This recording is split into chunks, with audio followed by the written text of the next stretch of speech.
Alhamdulillah wa kafa wassalatu wassalamu ala sayyidina Muhammadin Mustafa wa ala alihi wa sahbihi ahla sidqi wal wafa. Asyhadu an la ilaha illallah wahdahu la syarika lah wa asyhadu anna Muhammadan abduhu wa rasuluhu la nabiyya ba'dah.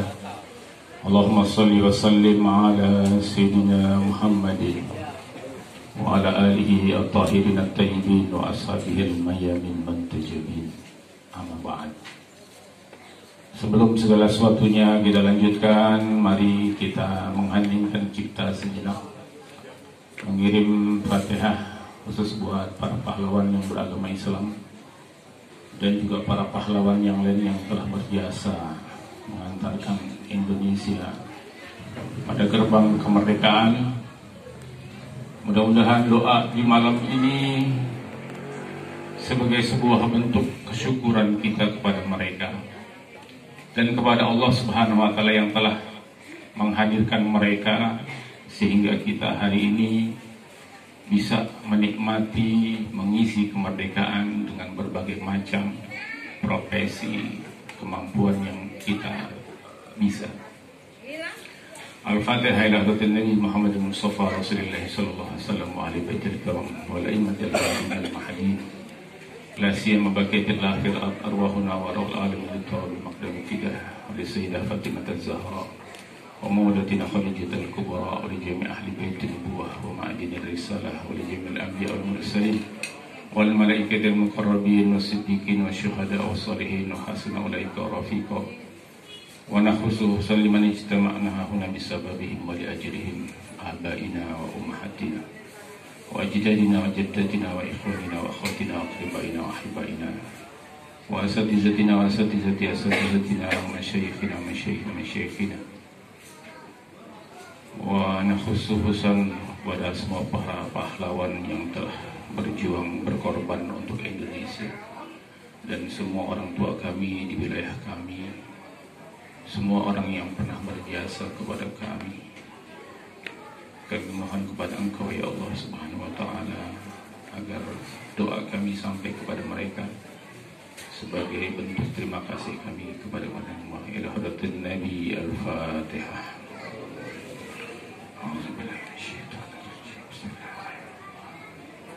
Alhamdulillah rabbil alamin arrahmanir rahim maliki yaumiddin.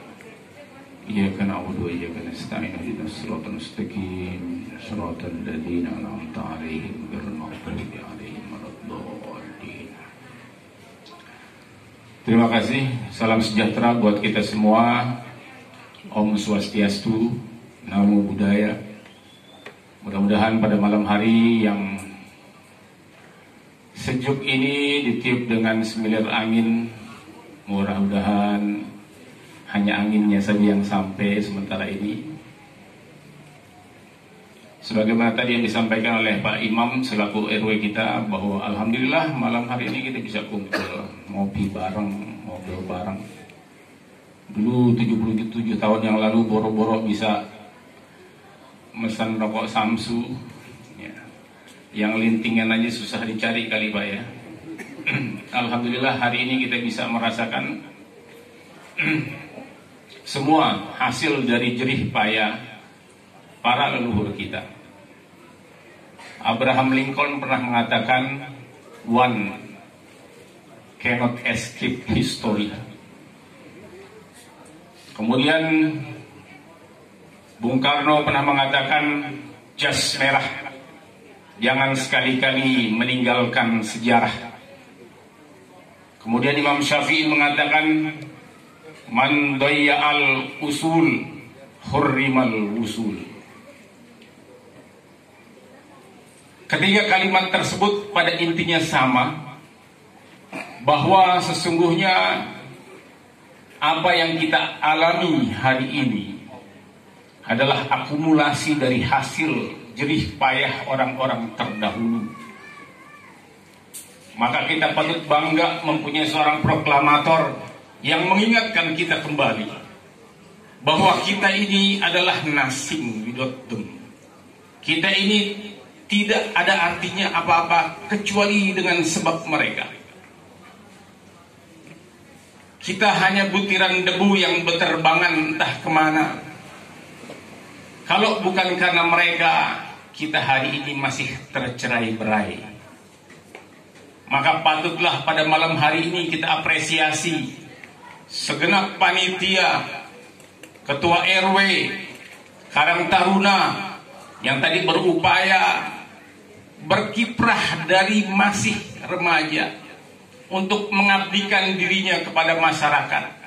Kita apresiasi, mudah-mudahan apa yang telah diupayakan pada malam hari ini diganjar dengan ganjaran yang berlipat ganda oleh Allah Subhanahu wa taala. Terima kasih Pak Gan selaku ketua panitia, Pak RW, Pak Imam dan seluruh Karang Taruna.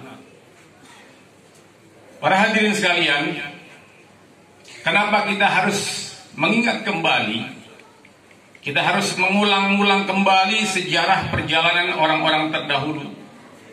Karena dengan mereka kita banyak mengambil pelajaran.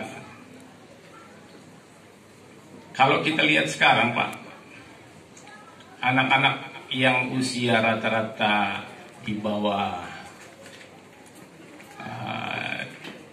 19, di bawah belasan tahun itu, kesibukannya kira-kira apa, Pak? Main HP. Ternyata enggak, mereka, kita juga main HP sebenarnya. Kemudian apa yang dihasilkan dari generasi yang sekarang sedang euforia menikmati gadget, menikmati teknologi. Akhirnya muncullah istilah CBSD. Ya. Apa CBSD? Citayam, Bojonggede, ya. Depok sama Sawangan, ya, kalau nggak salah. Ya. Mereka menampilkan apa yang mereka bisa. Artinya itu nggak bisa disalahkan sepenuhnya kepada mereka. Karena pada hakikatnya apa yang diupayakan oleh mereka dan siapapun hari ini adalah akumulasi dominan pada dirinya. Apa yang paling banyak dikonsumsi pada pikirannya, itulah yang akan dihasilkan oleh generasi berikutnya. Kalau kita kosongkan diri kita ini dari sejarah orang-orang terdahulu, maka kita dianggap sebagai orang-orang yang tidak bersyukur. Man dayya al-usul hurrimal usul. Siapa yang menghilangkan sebab-sebab, haram baginya sampai pada tujuan. Siapa yang meninggalkan sejarah, mustahil dia akan mencapai langit yang tertinggi. Itulah makna yang sebenarnya digaungkan oleh Bung Karno. Jas merah, jangan sekali-kali meninggalkan sejarah. Orang sebagian mengatakan jas merah itu jangan sekali-kali melupakan sejarah. Padahal melupakan dengan meninggalkan sangat berbeda. Yang benar adalah jangan sekali-kali meninggalkan sejarah. Artinya, langkah yang kita gerakkan hari ini, pikiran yang kita buat pada hari ini, adalah akumulasi dari apa-apa yang kita serap pada sejarah zaman dahulu. Manusia pada hakikatnya sama akan mengulangi sejarah orang-orang terdahulu. Kalau seandainya kita tidak mengerti sejarah orang dulu, bisa saja kita akan masuk pada perangkap yang sama, pada lubang yang sama yang pernah dimasuki oleh orang terdahulu. Bedanya kalau kita membaca sejarah, kita akan bisa mengetahui mana yang seharusnya kita pegang dan mana yang seharusnya kita lepas. Hari ini, pas kebetulan 17 Agustusnya itu terjadi di bulan Muharram. Bulan Muharram oleh sebagian suku Jawa, ada bahkan di Bengkulu, kemudian di Aceh, Sumatera Barat, itu memperingati sebuah acara yang mungkin simpang siur sebabnya. Kenapa mereka melakukan itu? Suku-suku Jawa itu biasanya pantang bikin pesta di bulan Syuro. Orang menganggap Syuro itu adalah keterjemahan daripada kalimat Asyuro atau Asyarah.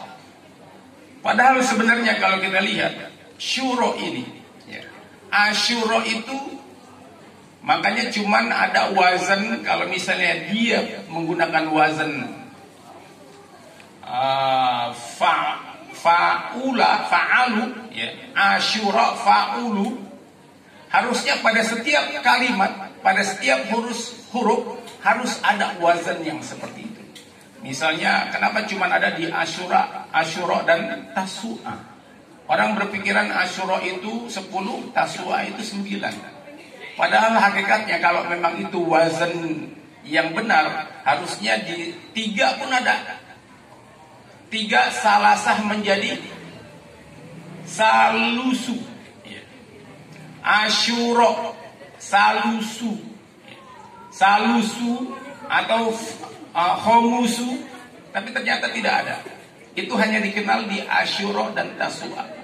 Karena pada hakikatnya asyura di sini sebenarnya identik dengan kalimat yang ada dalam Al-Quran, wa anzir ashiratakal akrabin.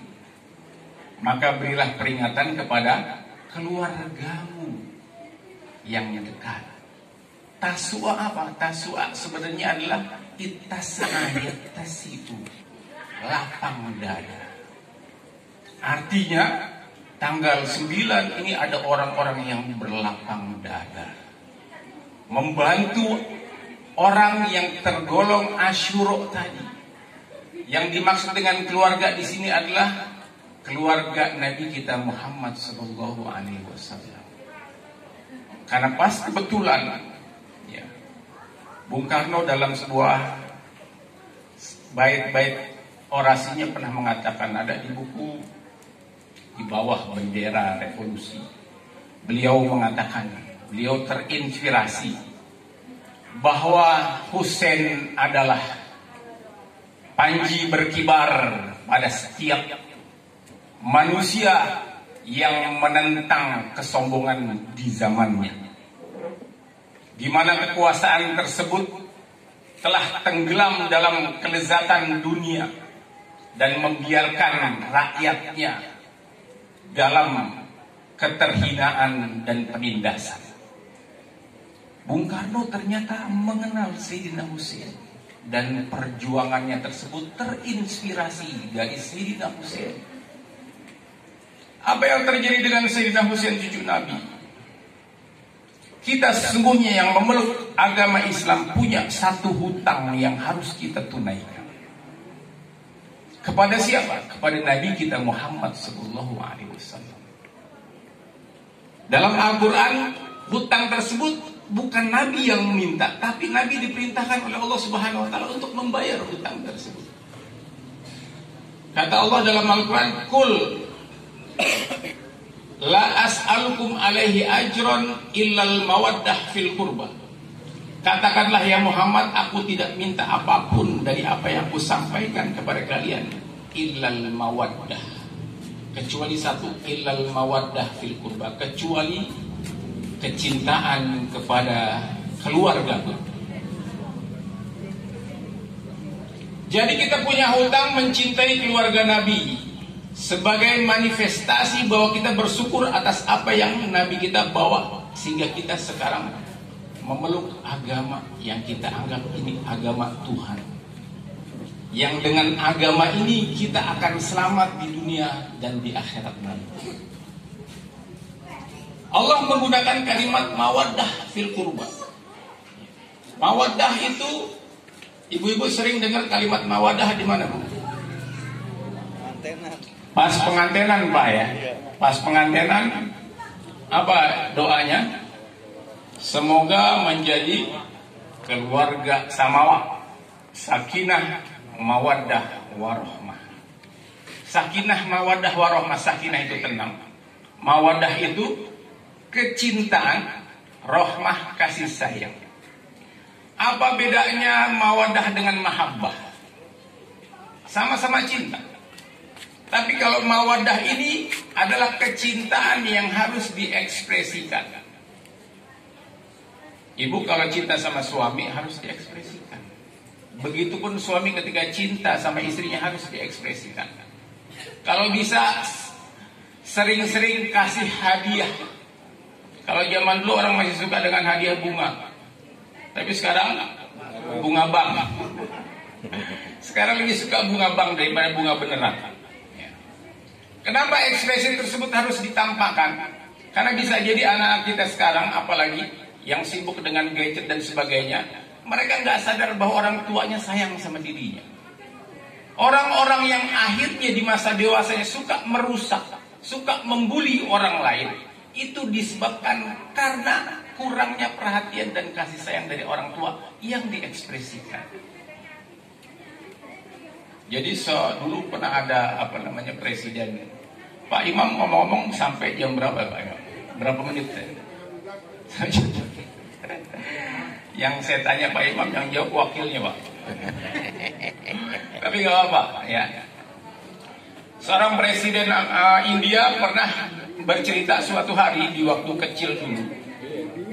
Dia melihat orang tuanya, bapaknya, disuguhin oleh istrinya itu roti gosong.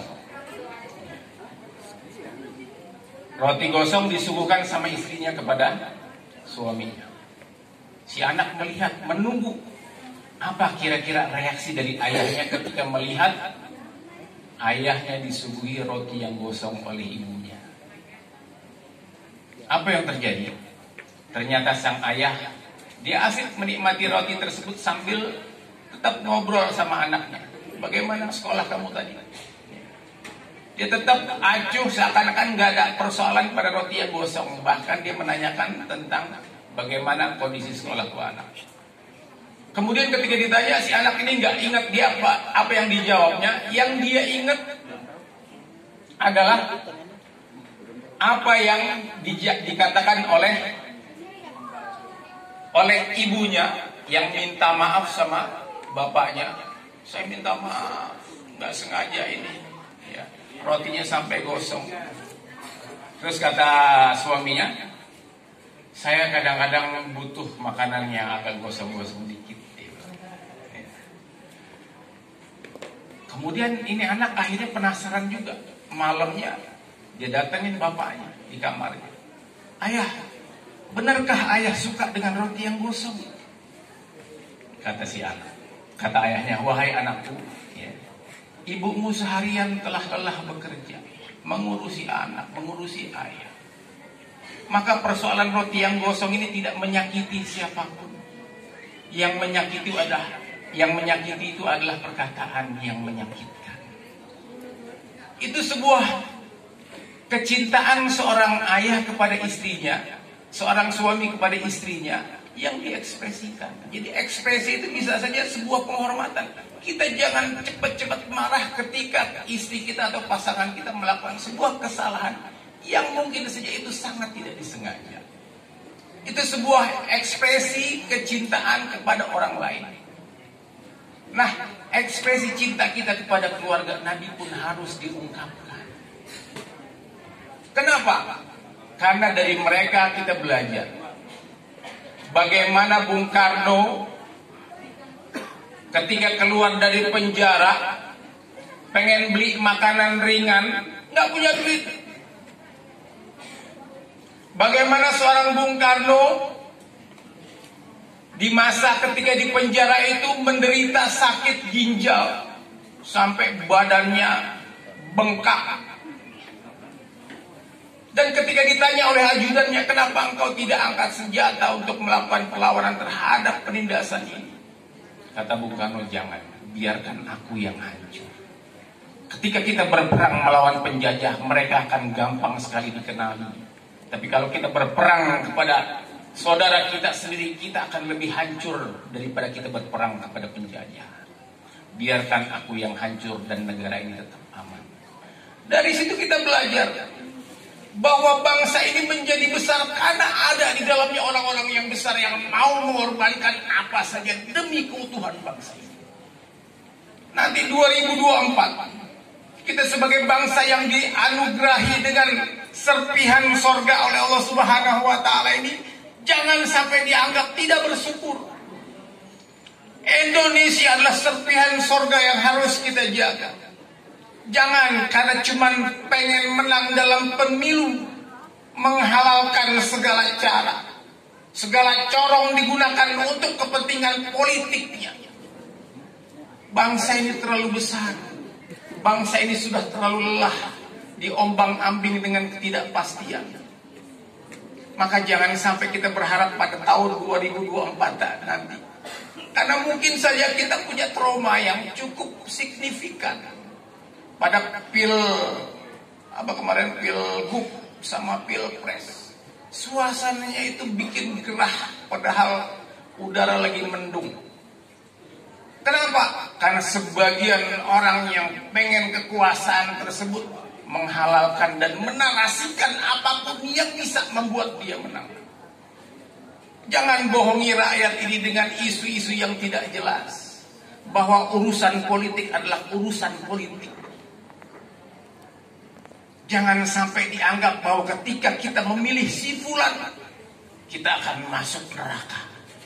Ketika memilih yang lain, kita akan masuk surga. Bagaimana mungkin kita membuat surga dan neraka menjadi simpel seperti itu? Dulu negara-negara yang pernah berjaya di atas muka bumi ini, para kaisar, para raja, yang punya banyak harta, punya banyak tentara, sejak kapan mereka memulai karirnya? Dan sampai kapan mereka akhirnya sirna? Dan hari ini apa yang tengah mereka dapati dari apa yang pernah mereka lakukan di atas muka bumi? Hari ini semua para raja, sepanjang apapun usianya, hari ini sedang mempertanggungjawabkan apa yang dilakukannya di atas muka bumi. Kita pun semua tidak terasa sudah masuk pada tahun baru Hijriah. Kita ini bagaikan, usia kita ini bagaikan bongkahan es. Dipakai atau tidak dipakai, es tersebut akan cair. Sampai pada akhirnya akan habis. Lalu apa yang bisa kita lakukan ketika usia kita sudah sampai? Pak Joko tadi kembali mengingatkan, mumpung masih ada waktu, kita diberikan kesempatan. Mari jadikan bangsa ini bangsa yang bermartabat. Kenapa kita begitu lama dijajah oleh bangsa lain? Selama lebih dari 300 tahun kita dijajah. Sejak kapan, tahun berapa kita mulai dijajah oleh bangsa Portugis, oleh Belanda, oleh Jepang? Kurang lebih dari tahun 1511 Portugis mulai masuk ke Malaka. Setelah terjadi persaingan yang begitu ketat antar pedagang, mereka mendirikan VOC. 1602, 20 Maret VOC berdiri. Dan Indonesia dijajah itu juga tidak terlepas dari apa yang pernah dilakukan oleh saudara-saudara Islam kita yang lain. Efek dari jatuhnya Konstantinopel, Bizantium pada 1453, sehingga akhirnya kota tersebut yang tadinya menjadi pusat perdagangan bangsa Eropa dilarang untuk dijadikan tempat perdagangan bagi bangsa-bangsa Eropa. Sehingga akhirnya bangsa Eropa nyari tempat lain, termasuk akhirnya didapatilah Indonesia. Jadi kadang-kadang kita heran juga, kita membanggakan masuknya invasi negara Islam ke negara yang lain. Tapi pada hakikatnya itu sangat mempengaruhi sehingga akhirnya kita menjadi negara yang dijajah sekian ratus tahun. Tidak lepas dari persoalan Turki Utsmani yang menjajah Konstantinopel.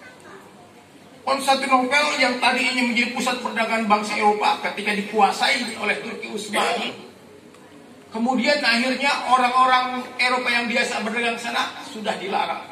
Akhirnya dia mencari alternatif. Akhirnya bangsa-bangsa yang di Asia menjadi sasaran untuk dijajah. Jadi kalau misalnya masih sekarang ada orang yang menggaung-gaungkan tentang faham khilafah. Paham khilafah itu sangat tidak cocok di Indonesia. Bahkan di negara-negara lain paham itu sudah dienyahkan. Karena itu sebenarnya cuma ijtihad politik, bukan perintah agama. Secara dalil sangat diperdebatkan, tidak kuat dalilnya. Bahwa sebuah negara harus berdiri khilafah itu sangat tidak kuat. Hasilnya yang kita saksikan di belahan bumi lain, di Syria misalnya, sebelum bergolak pada 2011, gaung tentang pendirian khilafah itu begitu keras. Dan ternyata orang-orang yang punya pikiran-pikiran sempit tersebut dibayar oleh Amerika sebagai donatur untuk mengirim teroris-teroris menghancurkan Basar Asad dengan isu-isu yang disebarkan macam-macam. Mereka gaungnya sehingga sebagian saudara kita yang ada di Indonesia pun pada berangkat ke Syria.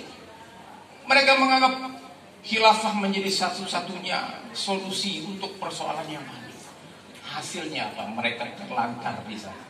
Terjadi pembunuhan, pembantaian yang sangat menyayat hati.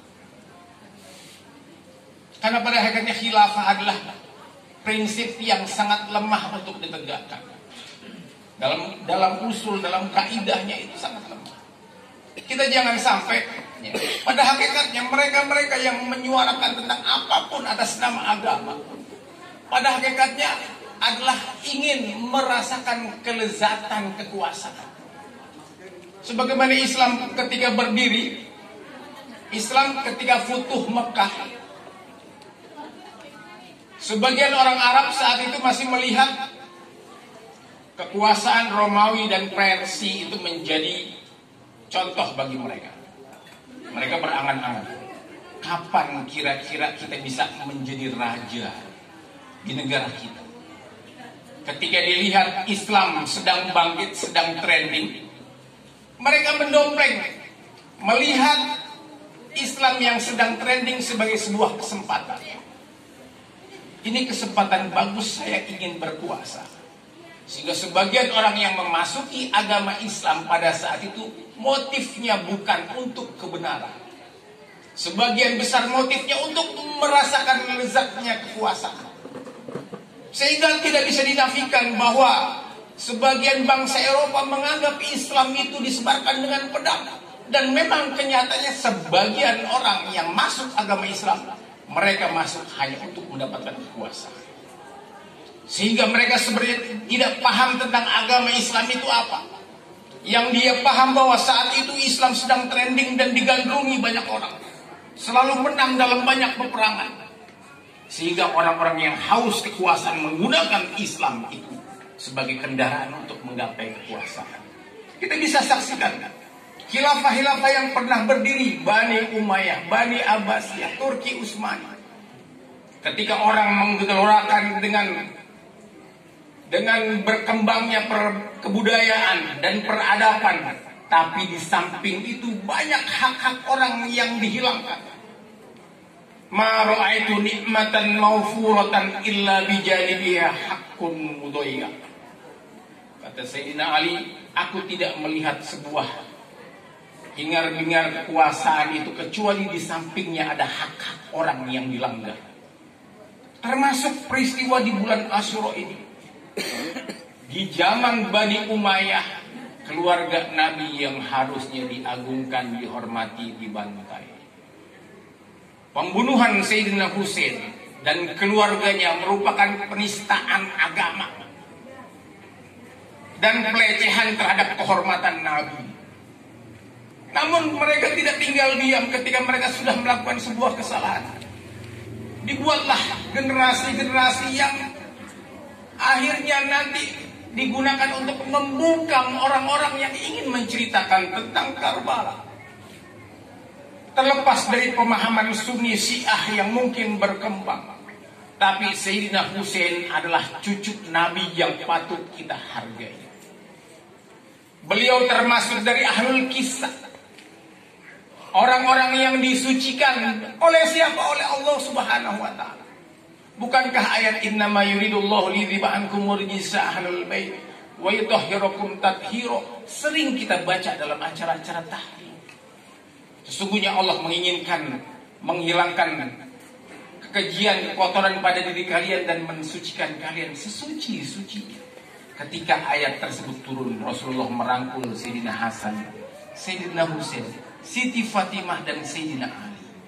Kemudian berkata, ya Allah, inilah keluargaku. Allahumma wali man walah wa aliman ada. Ya Allah, inilah keluarga. Tolonglah siapa-siapa yang menolongnya dan musuhi siapa-siapa yang memusuhi. Namun memang propaganda orang-orang yang telah melakukan kezoliman pada Sayyidina Husain itu cukup berhasil. Sehingga peristiwa Asyura yang sampai kepada kita itu adalah cerita-cerita euforia, bukan cerita kesedihan. Hanya sebagian dari suku-suku Jawa, orang Bengkulu dan Sumatera Selatan, Sumatera Barat saja yang masih tetap merayakan itu sebagai kesedihan atas terbunuhnya Sayyidina Husain. Tarian Saman di Aceh itu adalah ungkapan duka, kesedihan kepada Sayyidina Husain. Kenapa Sayyidina Husain menjadi tema pada 17-an malam hari ini? Karena beliau menjadi inspirator bagi proklamator kita Bung Karno yang mengatakan Husain adalah panji yang berkibar pada setiap orang yang menentang kesombongan di zamannya. Ketika kita ingin menegakkan keadilan, maka kita harus punya contoh yang konkret. Kepada siapa kita akan mencontoh keadilan yang mau kita tegakkan? Sehingga semua teknisnya, semua mekanismenya konkret, bukan atas ijtihad kita. Ketika semua urusan itu diserahkan kepada pikiran kita, sangat mungkin kita akan melakukan kesalahan. Bukankah kita masih ingat perang Jamal? Peperangan antara Sayyidina Ali dan istri Nabi Siti Aisyah. Yang saat itu diprovokasi oleh sebagian orang bahwa yang bertanggung jawab terhadap terbunuhnya Sayyidina Utsman adalah Sayyidina Ali. Siti Aisyah diprovokasi oleh sebagian orang yang pernah menyatakan Sayyidina Ali sebagai khalifah. Mereka akhirnya memberontak. Maka terjadilah perang Jamal. Peperangan pertama di tubuh umat Islam yang mati pada saat itu puluhan ribu. Apakah kita menganggap itu sebuah ijtihad? Ketika nyawa manusia menjadi begitu sangat murah. Ijtihad adalah hal-hal yang terjadi pada ranah yang abstrak, yang samar-samar. Pembunuhan bukanlah sebuah yang dihasilkan oleh ijtihad. Hukuman apa yang harus ditegakkan? Jadi kalau istilah sekarang, ada istilahnya yang lagi marak ini, ada istilahnya obstruction of justice. Ada upaya-upaya orang menghalangi untuk ditegakkannya keadilan. Ketika kita melupakan ini, maka kita akan bingung menghadapi kenapa umat Islam kok pada ribut, pada perang, bahkan pada bunuh-bunuhan. Kalau kita mengenal sejarah Karbala, kita akan paham kenapa ada orang yang beragama Islam yang tampil sebagai agresor, yang menjajah negara orang lain. Dan kenapa kita tahu dan paham ada orang-orang Islam yang begitu tabah menghadapi berbagai macam rintangan. Sejarah Karbala begitu dahsyat, namun sedikit orang menceritakan. Karena memang orang-orang yang berani menceritakan Karbala ini akan siap-siap disematkan stigma-stigma negatif. Dan itu produk dari orang-orang yang memusuhi keluarga Nabi dulu. Dan itu cukup berhasil. Sehingga orang enggan menceritakan peristiwa Karbala. Wah, ini Syiah. Padahal sebenarnya Sunni dan Syiah seharusnya bergandengan. Persoalan ibadah kita kepada Allah Subhanahu wa taala jangan sampai pernah dicampurin dengan urusan pribadi. Kalau kita sudah masuk pada ranah ibadah, maka kita harusnya seperti orang yang menunaikan ibadah haji. Bagaimana kita melihat orang yang sedang pergi haji? Mereka asik beribadah, menangis di hadapan Allah Subhanahu wa taala. Seakan-akan dia merasa dosanya lah yang paling banyak. Sehingga dia tidak punya waktu untuk melihat kiri kanannya dan menilai bahwa temannya lebih banyak dosanya dibanding dirinya. Pada saat itu orang yang menunaikan ibadah haji benar-benar mempraktekkan faman farada fihinnal hajj fala rafasa wala fusuqa wala jidala fil hajj. Orang yang menunaikan ibadah haji tidak boleh berkata yang tidak pantas, tidak boleh melakukan kecabulan, dan tidak boleh bertikai atau bertengkar. Maka sebenarnya ketika ditanya, apakah mungkin umat Islam bisa disatukan? Sangat bisa. Ketika dia mempraktekkan dirinya bahwa dia sedang menunaikan ibadah haji, yang pantang mulutnya mengeluarkan kata-kata yang tidak pantas, berbuat cabul dan menghindari pertikaian, maka bisa saja umat Islam disatukan. Persoalan perbedaan fikih dan mazhab dan sebagainya kita serahkan kepada masing-masing. Karena masing-masing punya pikiran, punya background pengetahuan yang berbeda. Mana mungkin kita harus semuanya sama dalam satu mazhab, satu fikih. Allah sebagai penguasa jagat raya ini saja menyerahkan semuanya kepada manusia. La ikraha fiddin. Walau syaa Allah la ja'alakum ummatan wahidah. Walakin liyabluwakum fima atakum. Fastabiqul khairat. Kalau Allah menghendaki dijadikan kalian semua umat yang satu. Walakin liyabluwakum fima atakum, tapi Allah ingin melihat siapa di antara kalian yang berusahanya lebih gigih, lebih keras. Fastabiqul khairat, berlombalah dalam kebaikan. Ilallahi marji'ukum jami'an fayunabbi'ukum bima kuntum fihi takhtalifun. Nanti pada akhirnya semua persidangan tentang agama yang kita perselisihkan ini dihadirkan di hadapan Allah Subhanahu wa taala. Summa ilallahi marji'ukum fayunabbi'ukum bima kuntum fihi takhtalifun. Jangan sekarang kita hadir sebagai penghakim bagi orang lain. Itulah perseteruan antar agama yang pernah terjadi. Karena masing-masing mengklaim kebenaran hanya milik diri, kebenaran hanya milik golongan. Orang lain yang tidak sama dengan dirinya adalah salah dan sesat, kafir, halal darahnya. Itulah yang terjadi di antara tubuh umat Islam belakangan ini. Kenapa pertikaian, perpecahan begitu marak? Karena prinsip-prinsip yang seharusnya diserahkan kepada Allah, manusia seringkali ingin mengambil alih tersebut. Padahal semua persoalan yang kita perselisihkan ini nanti akan dikembalikan kepada Allah Subhanahu wa taala. Summa ilallahi marji'ukum jami'an. Kemudian kalian nanti akan dikembalikan kepada Allah Subhanahu wa taala. Summa yunabbi'ukum bima kuntum fi. Nanti akan dijelaskan siapa di antara kalian yang memiliki peluang kebenaran lebih dekat. Bukan sekarang. Kalau sekarang akhirnya kita berantem. Silahkan, selama agama yang dilakukan itu tidak mengganggu kehidupan sosial, silahkan.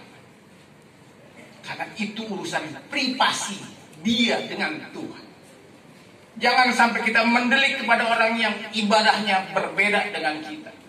Karena urusan ibadah bukan ritual fisik belaka. Ibadah adalah semua yang terkait dengan jasmani dan rohani. Kalau hanya sekedar fisik saja, bangsa-bangsa Jepang sudah sangat mampu membuat robot yang bisa sholat, bahkan bisa berzikir seharian. Kalau cuma sekedar kemampuan berzikir, kemampuan rukuk dan sujud jasmani kita, maka Jepang sudah mampu melakukan itu. Yang diperlukan adalah bagaimana jiwa kita hadirkan bahwa kita ini sebenarnya rendah dan membutuhkan bimbingan dan sangat mungkin melakukan kesalahan, sehingga kita tidak punya waktu melihat orang lain apakah dia salah atau benar. Nah, pada kesempatan yang baik ini mudah-mudahan kita bisa lebih beragama, lebih arif bijaksana lagi. Agama yang Allah hadirkan kepada kita ini belum sepenuhnya sampai kepada kita. Kenapa kita dijajah sementara bangsa-bangsa Eropa menjajah? Karena mereka punya pengetahuan lebih awal, lebih banyak daripada kita yang dijajah. Sehingga kita gampang diadu domba, dibodohi. Penjajah itu akan langgeng dalam penjajahannya ketika bangsa yang dijajahinya itu terus menerus dalam kebodohan. Pengetahuan yang sampai pada malam hari ini adalah sebuah keniscayaan yang mungkin saja kalau tidak hari ini kita dapat, besok kita dapat. Mungkin ada sebagian yang kita dengar agak kurang mengenakan, karena tidak sedikit orang yang coba membenturkan paham-paham Islam yang ada. Sebagian orang kerjanya bagaimana supaya Islam tidak akur, dibenturkan terus. Apa saja yang mungkin berbenturan, benturkan.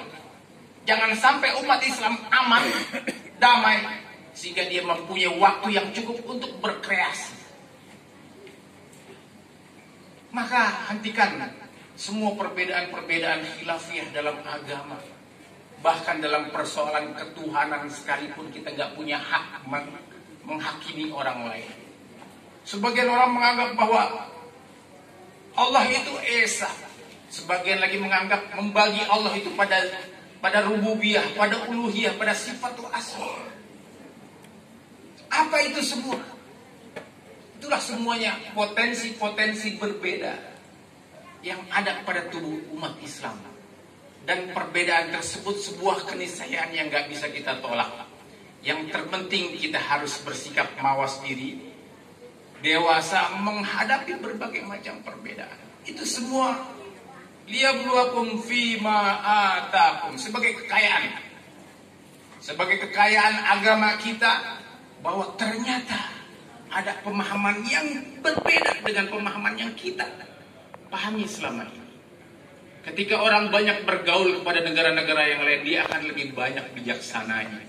Tapi ketika dia hanya mandek di satu tempat, tidak kemana-mana, pengetahuannya hanya itu saja. Itulah yang melahirkan orang-orang yang begitu keras dalam beragama, begitu sulit bertoleransi kepada yang lain, sehingga dia punya anggapan bahwa dirinya yang paling benar. Ketika ada yang berbeda, mereka adalah pengaruh kesalahan.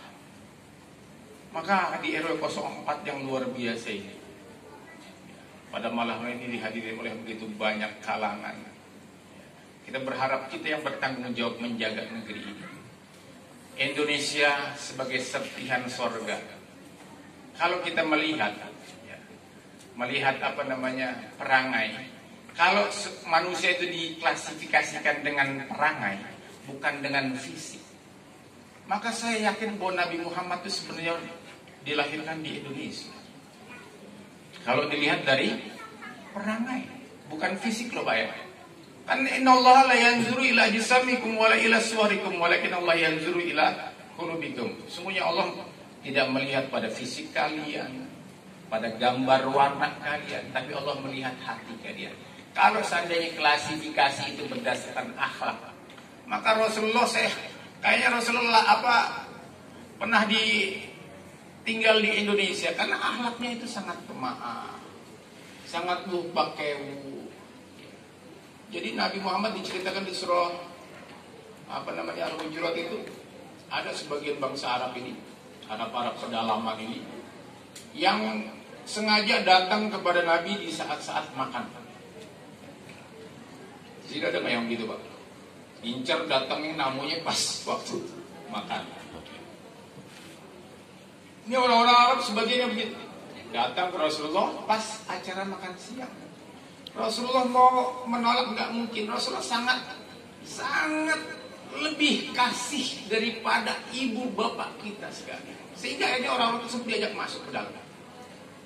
Diajak makan. Udah masuk, udah makan, mereka ngobrol asik di dalam rumah Rasul, sehingga lupa waktu begitu lama, sehingga akhirnya turunlah ayat. Wa idza ta'imtum fantashiru wa la mustahnisina li hadits. Inna dzalika kana yu'zin nabi fayastahyi minkum. Kalau kamu sudah makan, ya udah bubar, jangan banyak ngomong. Nabi malu buat negor kalian. Tapi Allah tidak malu untuk menegakkan kebenaran. Jadi itu juga sebuah akhlak.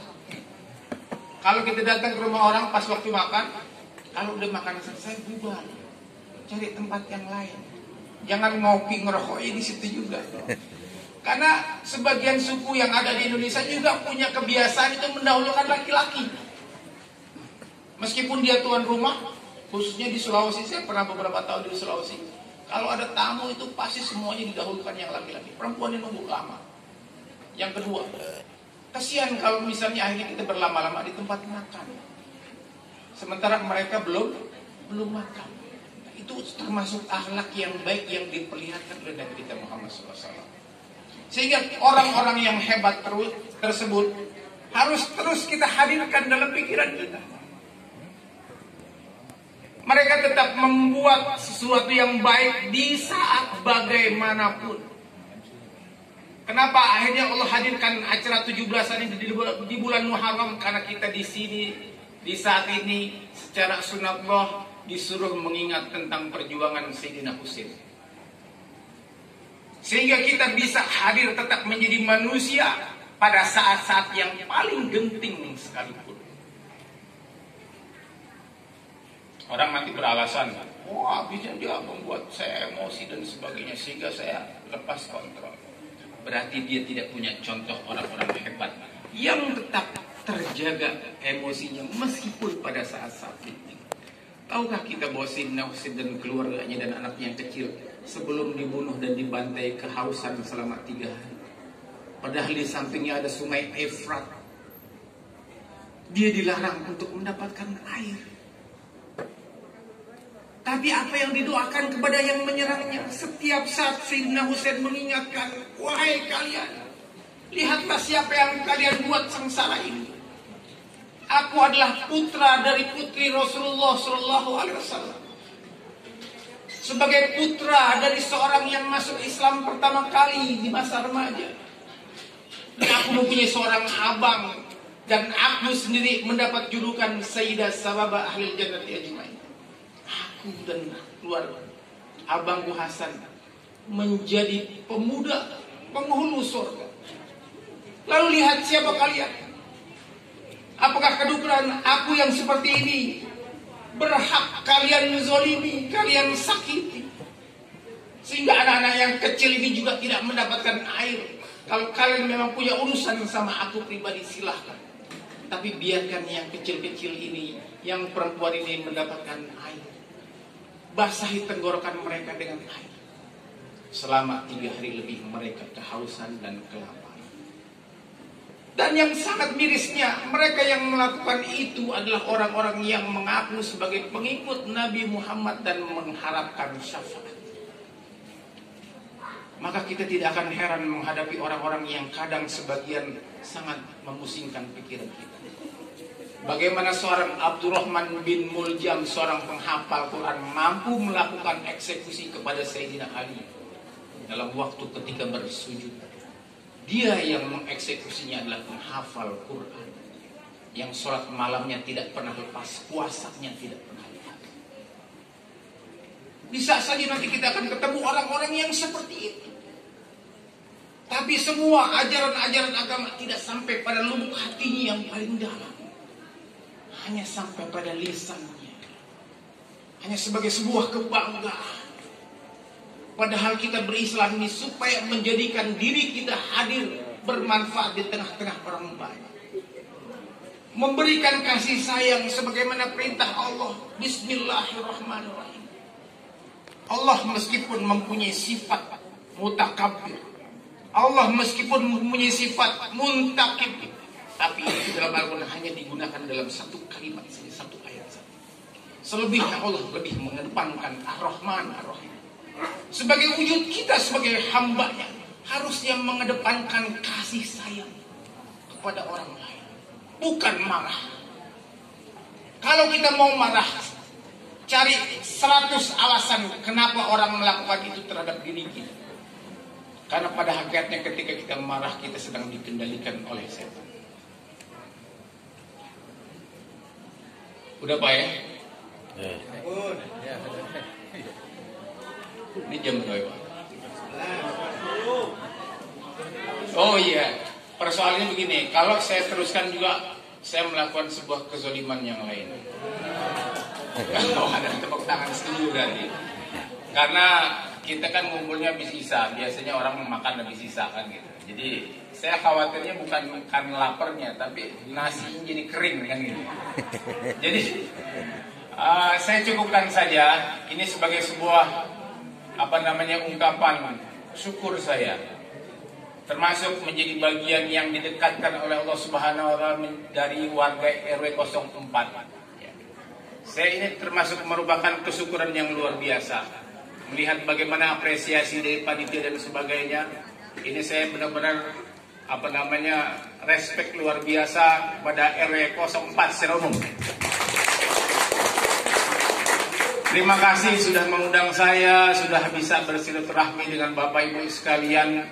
Mudah-mudahan pertemuan kita diganjar rahmat dan maghfirah oleh Allah Subhanahu wa taala. Kurang lebihnya mohon maaf. Doa makan. Doa makan, Bu, ya. Kita sekali lagi baca Fatihah, mudah-mudahan kebaikan-kebaikan, kekuatan sebagaimana untuk kita pulih lebih cepat, bangkit lebih kuat. Allah jadikan itu sebagai bagian dari kehidupan kita. Kita punya tugas yang berat, jangan berleha-leha, jangan bersantai-santai. Ada tugas yang besar yang harus kita tetap lakukan. Mudah-mudahan kekuatan itu Allah berikan kepada kita, pencerahan itu Allah berikan kepada kita, sehingga kita termasuk orang-orang yang mampu membawa amanat ini dengan baik. Kita doakan anak-anak kita yang sedang belajar, mudah-mudahan mendapatkan ilmu yang bermanfaat untuk dunia akhirat. Yang sedang sakit, mudah-mudahan Allah berikan kesembuhan yang tidak meninggalkan bekas. Dan yang sedang bekerja, semoga diberikan rezeki yang berkah. Yang belum, mudah-mudahan cepat dapat kerjaan. Yang belum kawin, yang pengen udah komplit kawin, mudah-mudahan dimudahkan oleh Allah Subhanahu wa taala. Kalau yang mau kawin lagi, ntar minta Pak Haji Dodoy. Ala hadiniah wa ala kulli salihah wa ala nabi al-Fatihah. Alhamdulillah rabbil alamin. Iyyaka na'budu wa iyyaka nasta'in. Mustaqim. Qala alladziina an'amta 'alaihim ghairil maghdubi 'alaihim waladdallin. Ghafara ya karim, ghafara ya rahim. Allahumma shalli ala sayyidina Muhammadin wa ala ali sayyidina Muhammad. Allahumma ij'al jam'ana hadha jam'an mahmuma wa tafarraqna min ba'dihi tafarruqan ma'suman. Bi rahmatika ya arhamar rahimin. Allahumma bil Fatihah bi sirril Fatihah bi karamatil Fatihah wa bi haqqi man unzilat 'alaik Fatihah. Anna Allah yaghfiru dhunub wa yastirul 'uyub wa yu'ajjil lana bil matlub. Wa tawfiq dunya bil maisarah wa tawfiq al akhirah bil maghfirah. Anna Allah yarzuqna as-sihha wal afiyah. Sallallahu alaihi wasallam Muhammadin wa ala alihi wasallam. Alhamdulillah rabbil alamin. Allahumma waffiq lakum bitariq. Assalamualaikum warahmatullahi wabarakatuh.